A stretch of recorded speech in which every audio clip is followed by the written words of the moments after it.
एक बार फिर से सभी लोग का वेलकम है ऑनलाइन पोर्टल पर। इसका नाम है कंसेप्ट ऑफ केमिस्ट्री AKM।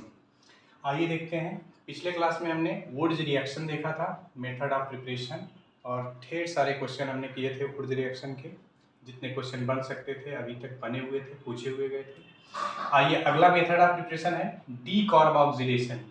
देखो, डीकार्बोक्सिलेशन में स्पेशली क्या होता है कि removal of CO2 from carboxylic acid को ही हम क्या बोलते हैं, डीकार्बोक्सिलेशन बोलते हैं।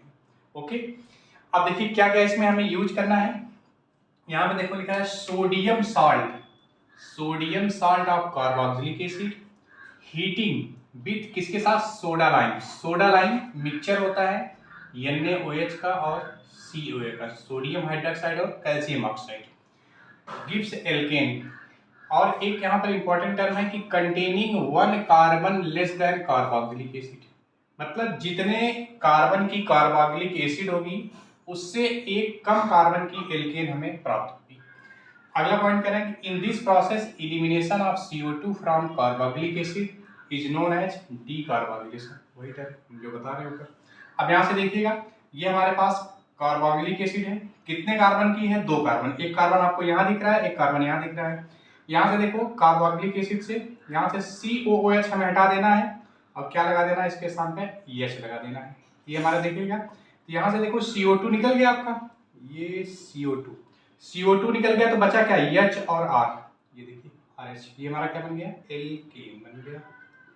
ओके, सिमिलरली यहाँ भी देखिएगा, कभी भी क्वेश्चन में आपको एसिड दे सकता है, कभी कभी आपका साल्ट का एसिड दे सकता है, ठीक है ना। चाहे आपका एसिड दे चाहे सॉल्ट दे। अगर मान लो एसिड दिया है तो उससे हम सॉल्ट बना लेंगे, NaOH से रिएक्शन कराएंगे, तो यहाँ से देखिएगा RCO, यहाँ से वाटर निकल जाएगा, ये हमारा बन जाएगा ये NaOH। फिर अगला मॉलिक्यूल NaOH का आएगा, यहाँ से ये रिएक्शन करेगा, ये दो Na यहाँ पे दिख रहे हैं, Na2 हो गया, और CO2 यहाँ से, एक ऑक्सीजन यहाँ से मिलके क्या बना लिया, Na2CO3। बचा क्या, यहाँ से R बचा और ये H, ये हमारा क्या बन गया, एल्केन।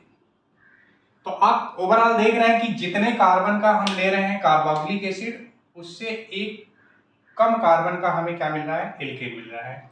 ओके, आइए देखते हैं। यहाँ पे देखिएगा 2 कार्बन है तो एक कार्बन हमें कम कर देना है। यहाँ से देखो CO2 निकल गया, EH इसके साथ कंबाइन हो गया, क्या बन गया, मीथेन बन गया।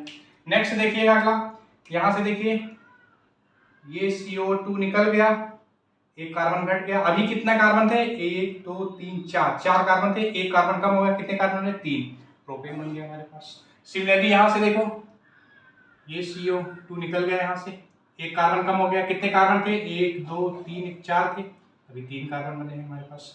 सिमिलरली यहाँ से भी ये निकल गया, यहाँ से ये निकल गया, तो हमारे पास अभी कितने कार्बन थे, 5 कार्बन थे, 4 कार्बन की रिंग बच गई। अभी कितने थे, 6 कार्बन थे, 5 कार्बन हमारे पास बचे। यहाँ से यस, आगे बात तो समझ में, इसको नोट करिएगा। इसके बाद इसका मैकेनिज्म देखते हैं। कर लिया नोट, ओके। आइए देखते हैं इसका मैकेनिज्म। एक बार फिर से समझ लो कि डीकार्बोक्सिलेशन क्या होता है, removal of CO2 from carboxylic acid. हम क्या करेंगे इसमें, किसके साथ हीट करेंगे कार्बोक्सिलिक एसिड को, सोडा लाइम के मिक्सचर के साथ हीट करेंगे। तो सोडा लाइम के मिक्सचर के साथ हीट करेंगे तो जितने कार्बन की हम कार्बोक्सिलिक एसिड लेंगे उससे एक कम कार्बन की हमें क्या मिल जाएगा, एल्केन मिल जाएगा, और CO2 रिमूव होगा, इसलिए इसका नाम क्या है, डीकार्बोक्सिलेशन। डी का मतलब रिमूवल, कार्बो